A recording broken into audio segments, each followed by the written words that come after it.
Assalamualaikum warahmatullahi wabarakatuh. Kita berjumpa lagi dengan channel Ajul ya. Kali ini saya akan berbagi tips bagaimana sih agar cigunnya itu tidak gagal jinak dan mau narung tangan.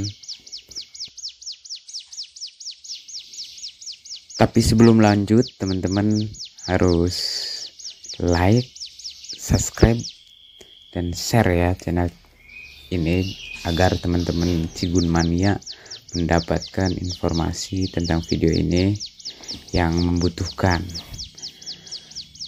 Ya, kita lanjut pembahasannya bagaimana sih cara cigun ini tidak gagal jinak dan narung tangan.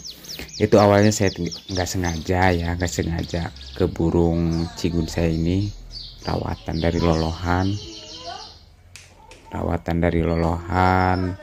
Terus umur 1 bulan kan dia udah mandiri tuh. Dari awal mandiri itu dia gagal jinak, gelabakan, kalau dipegang kandangnya agak gelabakan karena dia ngerasa mungkin udah bisa makan sendiri ya, nggak membutuhkan kita lagi.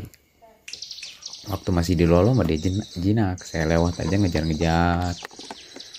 Pas udah lepas loloh tuh dia mulai takut tuh sama pemilik, sama saya itu mulai takut, terus gelabakan. Terus saya diemin aja, udah kasih makan aja, saya jor ya, kasih makan udah tongkong, jangkriknya 3, udah tongkongnya setengah cepuk gitu saya kasih, sama pur yang saya racik sendiri. Terus tuh udah mulai dia rajin bunyi, tapi kadang-kadang dia mau saya cetrekin, kadang takut, jadi cetrekin juga takut, kadang mau lagi gitu ya, nggak stabil itu. Setelah 2,5 bulan saya pusing tuh ngelihatnya, dia gelabakan kalau dipegang kandang, mau ganti air minum gelabakan, mau bersihin karpet gelabakan, terus mau kasih makan gelabakan. Saya pusing kan. Itu posisi burung hariannya saya kerodong.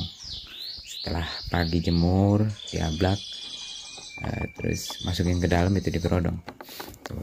Awalnya saya pusing, gagal jinak ini burung, kayak teman-teman yang di Cigun Mania itu ya, kebanyakan yang dikeluhin itu gagal jinak.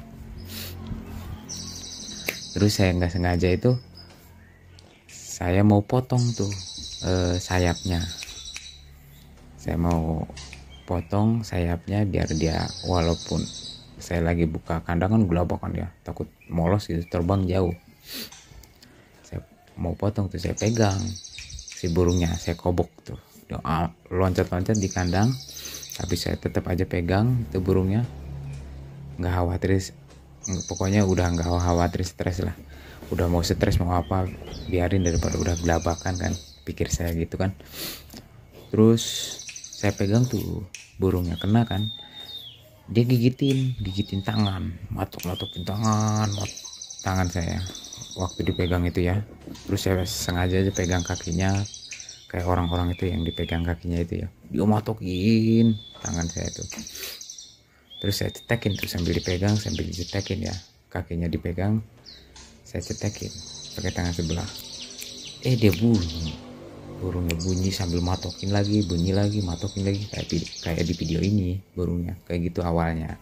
Kalau video yang ini saya udah beberapa kali gitu pegang burung ini karena udah nggak takut lagi. Tapi saya tetap khawatir nih, takut burung ini kalau di luar lagi dipegang terbang gitu. Saya tetap kan khawatir. Saya potong tuh sayapnya 4 helai, yang di tengah-tengah ya, kanan 4 kiri 4 itu saya potong dua-duanya. Dipotong aja, bukan dicabut, kalau dicabut takut sakit. Saya potong aja sedikit biar dia nggak bisa terbang. Kalau kita potong tengahnya kan kopong, otomatis kalau terbang, walaupun terbang kan nggak tinggi dia, nggak bisa kencang, pikir saya tuh. Tetap saya potong kan, udah dipotong tuh dia sambil bunyi-bunyi, dicelupin tangan, dipegangin tuh. Udahlah, saya pikir kan udah nggak bisa terbang lagi dia, udah nggak bisa terbang jauh, maksudnya walaupun terbang nggak jauh gitu. Saya lepas tuh di luar, saya lepas, kok dia ngejar tangan saya terus, sambil bunyi-bunyi. Saya pegang tangan saya sambil bunyi-bunyi, ngejar terus. Oh kayak gini berarti ya cikun-cikun yang gitu itu, yang orang-orang suka posting gitu. Karena jadi kesimpulannya mungkin karena dia udah dapet birahinya udah pol, terus kita pegang kan, dia emosi, matokin tangan kita, terus dia konslet sendiri, jadi gitu. Tapi ini berlaku untuk burung dari loloh. Saya juga punya muda hutan, saya cobain juga kayak gitu tuh. Iya emang matokin tangan saya, tapi udah saya potong juga tuh sayapnya karena takut terbang jauh. Saya lepasin tuh, nggak kayak dia, padahal dia udah rajin juga bunyi di kandang, nggak kayak yang dari loloh. Kalau muda hutan itu malah dia terbangnya jauh. Saya kejar-kejar lagi tuh, saya masukin. Oh berarti kalau muda hutan ini nggak bisa seperti itu, dia tingkat stresnya tinggi. Kesimpulan saya itu tingkat stresnya dia tinggi, masih takut lah sama orang. Kalau di luar dia masih mendingan pergi daripada ngejar orang. Beda sama yang dari loloh. Terus untuk cikun ini kan dia modalnya tipe dingin ya. Kalau menurut saya tipe dingin, jadi dia pengennya panas terus, jemur pengen agak kenceng dari burung-burung yang lain. Terus EF juga pengen tinggi dari burung-burung yang lain ya, karena dia tipe dingin pengennya panas gitu. Kalau menurut saya sih kayak gitu. Jadi gini, misalnya teman-teman ngerawat cikun dari lolohan, tapi asli dari lolohan ya, terus udah mandiri dia gagal jinak, jangan khawatir. Kalau dia udah mulai rajin, coba teman-teman pegang aja biar dia emosi. Kan dia udah ngerti juga sama kita ya, dulunya kan diloloh sama kita, dia udah ngerti. Walaupun ini juga terbang, dia kan nggak bakalan begitu ketakutan kayak muda hutan gitu ya. Tapi jangan lupa dipotong kalau takut terbangnya jauh. Takut terbang jauh, pas terbang, pas dia berhenti, pas deket kucing kan yang dikhawatirin. Kan namanya di kampung, di kota kan banyak kucing ya, dikhawatirinnya itu sih. Kalau untuk terbang jauh mah nggak bakalan kayaknya. Kalau dari lolohan itu paling seputaran rumah kita aja terbang juga, tapi dikhawatirkannya itu ada kucing, takut dimakan, kan sayang gitu ya. Untuk mandi kalau burung ini disemprot tuh. Waktu belum saya pegang itu disemprot ya, di kandang itu gelabakan ya, disemprot itu gelabakan. Kalau sekarang sih dia udah mau naruh tangan ini, saya pegang aja kakinya sambil dia bunyi-bunyi, saya semprot embun halus sambil dipegang aja burungnya. Terus air cipuknya saya ganti yang bersih, udah disemprot embun saya masukin lagi, udah deh dia mandi sendiri sepuasnya di kandang gitu. Tujuan dipegang juga narung tangan ya, kalau menurut saya sih kayaknya olahraga juga. Yang pertama saya pegang tuh, pengalaman saya pegang kan, dia emosi tuh udah mulai konslet ya, cuma pendek-pendek. Terus saya sering pegang, sering mangap kan, dianya sering emosi, sering mangap. Sekarang jadi suaranya lebih panjang.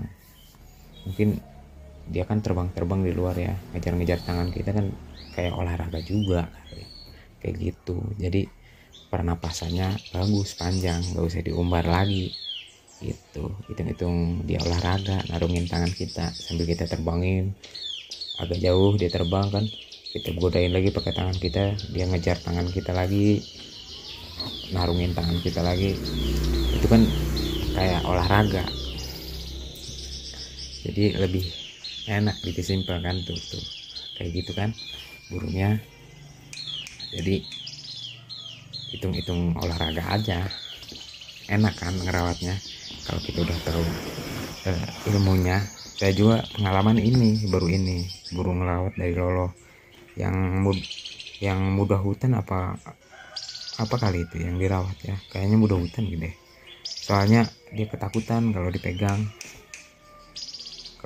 gak kayak ini. Kalau ini kan langsung narung tuh ke tangan. Awalnya sih di ini juga dipegang ngamuk-ngamuk ya di kandang gitu, terus lama kelamaan saya masuk tangan aja udah ditarungin sama dia. Tapi yang satunya lagi yang udah tua tuh di treatment sama kayak gini, malah dia terbang mau ke jauh, mau pergi dia terbangnya bukan mau narung tangan. Itu aja sih pengalaman saya ya. Cigun narung tangan itu kayak gitu. Saya ngerawat cigun ini cuma untuk hiburan aja, untuk mainan, terus untuk masteran juga, karena saya juga ngerawat murai, rawat cicak ijo itu ya. Suaranya juga kan bagus kayak kenari panjang-panjang, kayak cililin ya, kayak cililin kalau udah narik tuh. Ini udah nyampe 1 menit ini. Burung yang saya rawat ini 1 menit ya, tanpa jeda itu 1 menit, baru 1 menit. Kan ada orang-orang tuh yang sampai 7 menit 8 menit itu udah bagus bener gitu. Tapi mungkin ini juga masih karena masih muda aja ya, sekitaran 2,5 bulan sampai 3 bulan lah ini burung.